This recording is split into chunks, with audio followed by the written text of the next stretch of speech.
xiyonat qilayotgan bo'lsa, o'zingizga savol bering. Nima uchun u sizga xiyonat qildi? Birinchi sizni yaxshi ko'rmasligi mumkin. Ikkinchidan siz bilan qiziq emas. Siz boshqa temani gapirasiz, u boshqa tema. Потому что erkak odam baribir ko'chaga chiqadi-ku, ular даже oddiy taksichi bo'lgan taqdirda ham u odam ko'radi. Har xil odam chiqadi, tushadi. Mana shuni o'zida ularda уже anaqa rivojlanish ketaveradi erkaklarda. Oddiy Yandexga chiqqan odam o'zida. Agar bir davlat ishida ishlab, katta odamlar bilan aralashadigan bo'lsa, siz просто uyda o'tirib, bola chaqaga qarab o'tirsangiz, rivojlanmasangiz, uni toifasi ko'tarilaveradi, siz pastga tushib ketaverasiz. Siz bilan qiziq bo'lmaydi gapi kelisha olmaydi. Qanchalik 10 ta farzand tug'ib bersangiz ham, ota-onasiga rosa addushi qarab osh-bosh qilib bersangiz ham bor, uni yo'li boshqa-da. Unga ayol kerak. Unga o'sha nima deydi? Juft kerak. Juft, который yo'nalishi bitta, dunyo qarashi bitta, gaplari. Bu dadasi o'qilimiz, to'xtang, gaplashaylik deb turib, keyin ham qilamiz deb turib, dunyo qarashi bir xil bo'ladi-yu. Ana o'shalar ajrashmaydi hech qachon. Bir-birini sog'inadi, kechqurun ishdan yugurib keladi.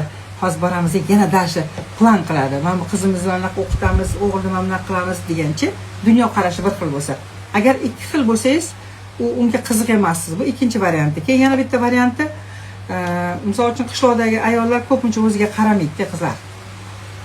Bu hali talpishlik emas. Endi ayol kishi baribir qanchalik endi 10 ta bolam bor, sigir sog'aman, agorga kiraman, nima qilishim kerak deb bahona qilasizlar-ku. 30 ta sigir sog'maysizmi? Lekin baribir kechqurun yotganda toza bo'lib yotish kerak. Misol uchun nijniy belyolaringiz toza bo'lishi kerak. Sizdan hech qanaqa hid chiqish kerak emas. Oyoqlaringiz, tirnoqlaringiz orasiga qarang. Misol uchun ko'pman artizanga chiqqan paytimda ahamiyat beramanda, ayollar, mahallaning ayollari paqirlarini ko'tarib keladi-ku, bunda siz oyog'iga qarayman. Bilmayman. Bunda qarasam, tirnoqlar orasida kir bo'ladi, tovonlari yorilib ketgan. Qarab turaman deb aytaman. Bechora qaynimay deb qo'yaman. Endi u meni kelinim bo'ladi-da. Radnoy kelin emas-ku, endi baribir qaynlarimiz xotinlarida qarab qo'yaman. Yoki aksi. O'sha qaynlarimiz ko'rib qolsam, bundoq qaraymanda, men aytaman. Qiyin masala lekin.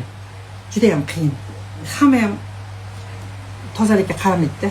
Bir xil odamlar bo'ladi, erkak odam juda ham toza bo'ladi-da, ayol kishi isqib bo'ladi yoki teskarisi. Teskarisi bo'lsa bechora ayol ish qilib bir nima qilib, yuvintirib, cho'miltirib odam qilib oladi. Lekin ayol kishi shaltoq bo'lsa, erkak odam toza bo'lsa, hech qachon ayol kishini odam qilolmas ekan qizlar.